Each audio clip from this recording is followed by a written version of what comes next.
School of computer की online class में आपका स्वागत है।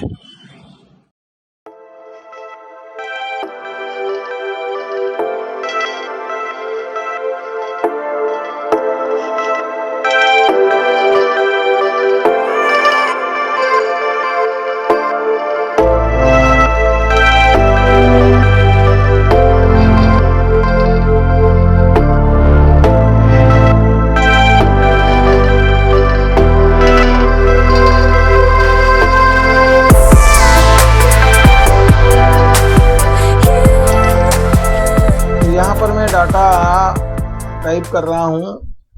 मैंने लिखा सपोज 5। तो ये जो डाटा है 5, अब इसका नंबर फॉर्मेट देते हैं। आप देखिए ऊपर जनरल फॉर्मेट में है। यदि मुझे इसे चेंज करना है, मैं यहाँ से भी चेंज कर सकता हूँ। मैं इसे परसेंटेज फॉर्मेट में चेंज कर देता हूँ। तो ये मैंने डाटा टाइप का फॉर्मेट चेंज कर दिया परसेंटेज। अब देखिए क्या हो गया, वो आपको परसेंट फॉर्मेट में दिखाने लगा। इसी तरह से यदि मैं किसी भी सेल के अंदर, अभी मैं आप देखिए क्लिक कर रहा हूं तो ये जनरल फॉर्मेट में शो हो रहा है। लेकिन यदि मैं इसमें डाटा टाइप कर देता हूं 20 और उसमें लगा देता हूं मैं परसेंट, और अब मैं बाहर क्लिक कर देता हूं पहले और वापस से सिलेक्ट करता हूं, तो देखिए क्या होगा। अब यहां पर डाटा टाइप आपको परसेंटेज फॉर्मेट में दिख रहा है। मतलब कि अगर आप किसी भी सेल में जिस प्रकार का डाटा टाइप करेंगे उसका फॉर्मेट भी वैसा ही हो जाएगा और अगली बार वो सेल उसी प्रकार का डाटा एक्सेप्ट करेगी।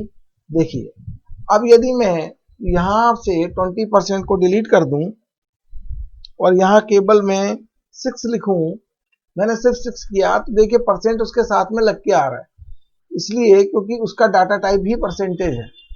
लेकिन अब आपको यदि ये प्रॉब्लम आ रही है कि सर मुझे परसेंट नहीं चाहिए, तो आप जाकर ऊपर डाटा टाइप को चेंज कर दीजिए। यहाँ पे आप जनरल कर दीजिए इसको, या आप नंबर चाहे नंबर कर देंगे। तो ये जनरल करने के बाद अब आप दोबारा से इसे लिखेंगे 6, तो ये 6 हो जाएगा।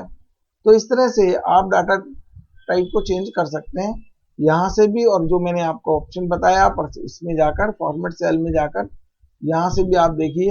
अभी मैं इसको फिर से परसेंटेज कर देता हूँ और ये मैंने ओके कर दिया। देखिए फिर से परसेंटेज फॉर्मेट में कन्वर्ट हो गया। ऐसे ही यदि मैं किसी सेल में, अभी आपको दिखा रहा हूं ये जनरल है, और अब अगर मैं इस सेल के अंदर कोई डेट टाइप करता हूं 12/02/2020, ये मैंने एक डेट इसमें टाइप कर दी। मंथ पहले आता है, डे बाद में आता है, MMDDYY। तो अभी अब आप उसको जब सिलेक्ट करते हैं तो देखिए ऊपर आपका डाटा टाइप अपने आप डेट टाइप हो गया। अब इसमें बस यही है कि आप यदि इसे अब डिलीट करने के बाद कोई नंबर लिखना चाहेंगे, जैसे मैंने यहाँ 5656 लिखा, तो वो डेट में कन्वर्ट हो जाएगा क्योंकि उसका डाटा टाइप डेट कर दिया आपने। तो अब इस प्रॉब्लम से बचने के लिए आपको ये दिया हुआ है कि आप कभी भी डाटा टाइप को चेंज कर सकते हैं। मैंने इसे वापस डेट से और नंबर फॉर्मेट में या फिर जनरल फॉर्मेट में करना है, जनरल फॉर्मेट में कर सकता हूं। यदि मुझे डेसिमल प्लेस नहीं चाहिए तो मैं यहाँ से डेसिमल प्लेस 0 कर दूंगा और यहाँ जाकर मैं ओके कर दूंगा। आप देखिए वो 56 हो गया वापस, यानी हमने डाटा को डेट से नंबर फॉर्मेट में बदल दिया। तो ये आप फॉर्मेट सेल का ये पहला ऑप्शन है जिसमें आप जाकर ये काम कर सकते हैं कि किसी का डाटा टाइप आपको यदि चेंज करना है वो आप कर सकते हैं। दूसरा टैब हमें दिया है अलाइनमेंट का। अलाइनमेंट में आप देखिए हॉरिजॉन्टल अलाइनमेंट है जिसमें left, centre, right, justify, fill, ये अलाइनमेंट्स दिए हैं। बॉटम अलाइनमेंट में भी आप देखिए काफी सारे टॉप, सेंटर, बॉटम है। यही अलाइनमेंट आपको यहाँ पर बटन्स के रूप में दिए हैं। आप डायरेक्टली यहाँ से भी कर सकते हैं अलाइनमेंट। अब इनका यूज हम कैसे करेंगे वो मैं बता रहा हूँ आपको। इसी हम टेबल को ले लेते हैं। यहाँ पे मैं इसकी रो की विड्थ को बढ़ा देता हूँ। तो ये मैंने रो की विड्थ को बढ़ा दिया और मैं ये चाहता हूँ जो हेडिंग अभी ये सारी बॉटम पे चिपकी हुई है ये सेंटर में आ जाए। तो मैंने इस रो को सिलेक्ट कर लिया और मैं इसे वर्टिकली सेंटर चाहता हूँ। वर्टिकल अलाइनमेंट होता है ऐसे टॉप, सेंटर, बॉटम, और लेफ्ट, सेंटर और राइट, ये होता है हॉरिजॉन्टल अलाइनमेंट। तो वर्टिकल अलाइनमेंट में जाकर मैं या तो यहां से डायरेक्ट कर दूं, देखिए ये दिया हुआ है एक टॉप अलाइन ऊपर, यह दिया है आपको सेंटर अलाइन यानी मिडिल में लाना है, और ये आपको दिया है बॉटम अलाइनमेंट। तो फिलहाल तो ये बॉटम में ही है, आप सेंटर कर देंगे, ये यहाँ से ऐसे सेंटर हो जाएगा, बॉटम कर देंगे यहाँ से ये बॉटम हो जाएगा, और यदि टॉप करना है तो ये ऊपर चला जाएगा। तो इस तरह से हेडिंग्स को आप जैसे चाहे अलाइन कर सकते हैं। यही चीज अगर आपको यहाँ से करनी है अंदर जाकर इसमें, तो आप यहाँ पर क्लिक करेंगे, फॉर्मेट सेल डायलॉग बॉक्स में जाएंगे, यहाँ पर आप वर्टिकल में देख रहे हैं टॉप हो रखा है, इसको आप सेंटर कर देंगे और वापस आप ओके कर देंगे। तो यहाँ से भी आप कर सकते हैं। तो इस तरह से अलाइनमेंट होते हैं, लेफ्ट सेंटर राइट भी कर सकते हो, टॉप सेंटर बॉटम भी कर सकते हो। एक और चीज इसमें दी है अलाइनमेंट में, अभी मैं आपको बताता हूँ। यहाँ मैंने सपोज इसका कॉलम की विड्थ को कम कर दिया, तो आप देखेंगे नेम ऑफ स्टूडेंट में STUD दिख रहा है, पूरा नहीं दिख रहा है मुझे। मैं ये चाहता हूँ इस हेडिंग को मैं 2 लाइन में ब्रेक कर लूँ। इसके लिए मुझे जाना होगा यहाँ पर फॉर्मेट सेल के अंदर, यहाँ आप देखेंगे अलाइनमेंट के जस्ट नीचे रैप टेक्स्ट दिया है, श्रिंक टू फिट दिया है एंड मर्ज सेल। आपको रैप टेक्स्ट लेना है और इसे ओके कर देना। इससे होगा ये कि ये आपका जो हेडिंग है वो आपकी 2 लाइन में आ जाएगी।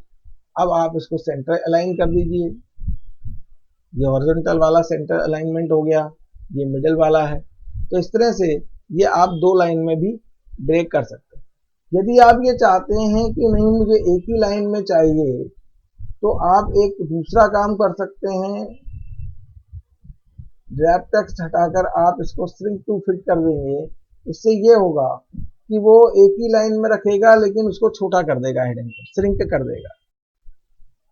ठीक है, तो ये भी आप कर सकते हैं।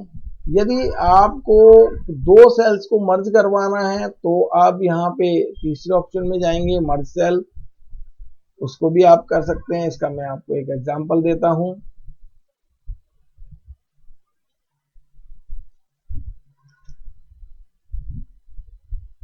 मान लीजिए मैं यहां पर लिखता हूं सब्जेक्ट, या इसी में हम एक रो और बढ़ाते हैं यहां पर, और मैंने बताया था रो बढ़ाने के लिए आपको जाना होता है इंसर्ट रो में। तो ये मैं जाता हूं इंसर्ट रो, होम टैब पे, ये मैंने एक रो ऊपर ब्लैंक इंसर्ट कर ली है, और यहां पर मैंने वही कलर फिल कर दिया है, बॉर्डर भी डाल दिया है इसके अंदर, ये मैंने बॉर्डर भी डाल दिया है, कुछ मिला के ऐसे ही हो गया है। और यहाँ बीच में मैंने सब्जेक्ट लिखा है, ऊपर हेडिंग डाल दिया सब्जेक्ट्स, SUBJECTS सब्जेक्ट्स। अब आप देखिए ये जो सब्जेक्ट्स है ये हिंदी के ऊपर आ रहा है, जबकि ये मुझे यहाँ तक चाहिए साइंस तक। तो मैं इन सभी सेल्स को मिलाकर सिलेक्ट कर लेता हूँ और मिलाकर इन्हें मर्ज कर देता हूँ। मैं जाता हूँ इसमें और यहाँ पर मैंने देखिए मर्ज कर दिया।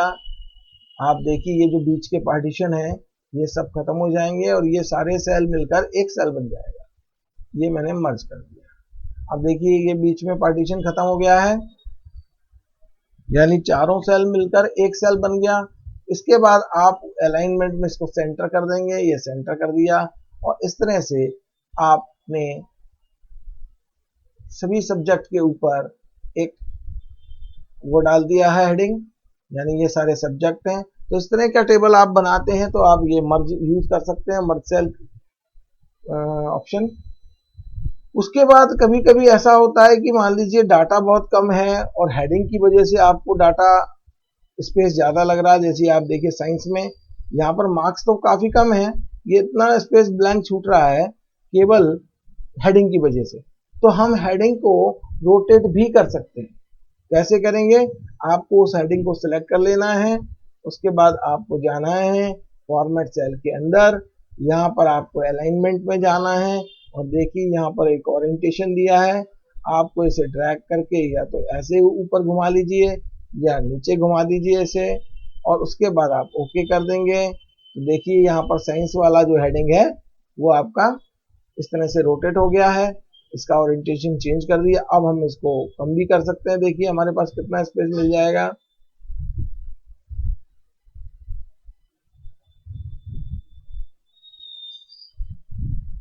यहाँ हम माउस को रख के डबल क्लिक कर देते हैं।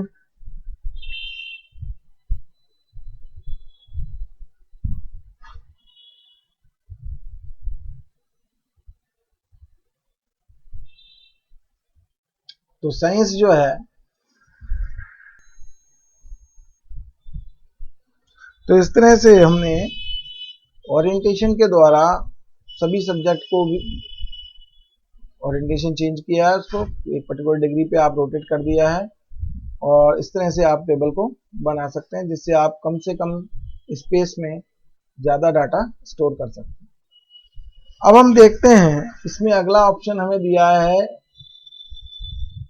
फॉन्ट। फॉन्ट हम सब जानते हैं कि आपको फॉन्ट का जो आपने टेक्स्ट टाइप किया है उसका साइज चेंज करना है, या उसका कलर चेंज करना है, या उसका स्टाइल चेंज करना है, रेगुलर, इटैलिक, बोल्ड। तो ये सब चीज़ें आप इसमें भी जाकर कर सकते हो, और यहाँ डायरेक्टली भी कर सकते हैं। ऊपर होम टैब में आपको ऑप्शन दिए हैं, तो ये सिंपल है, ये आप करके देख सकते हैं। मैं एक चीज़ चेंज करके दिखाता हूँ आपको। सपोज मैंने ये सिलेक्ट किया हुआ है हेडिंग्स, उसके बाद मैं यहाँ पर जा रहा हूँ फॉन्ट में। फॉन्ट में मैंने इसका कलर यहाँ से चेंज कर दिया, फॉन्ट कलर।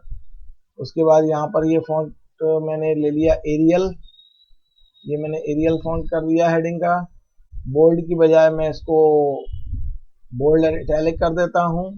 साइज मेरा को 12 दिखा रहा है, उसे मैं 11 कर देता हूँ, ओके कर देता हूँ। तो ये मैंने फॉन्ट देखिए चेंज किया है यहाँ का, और आप देखेंगे यहाँ फॉन्ट चेंज हो गया है, ठीक है, इटैलिक हो गया है ये। अगर आपको डायरेक्टली हटाना है इटैलिक से, तो यहाँ से भी आप क्लिक करके हटा सकते हैं। तो इस तरह से आप फॉर्मेटिंग कर सकते हैं। उसके बाद में अगला ऑप्शन इसमें होता है बॉर्डर। बॉर्डर का ऑप्शन है जो यहाँ से भी आप कर सकते हैं। इसमें काफ़ी सारे ऑप्शन दिए हैं। जैसे सपोज आपने ये जो टेबल सेलेक्ट किया है,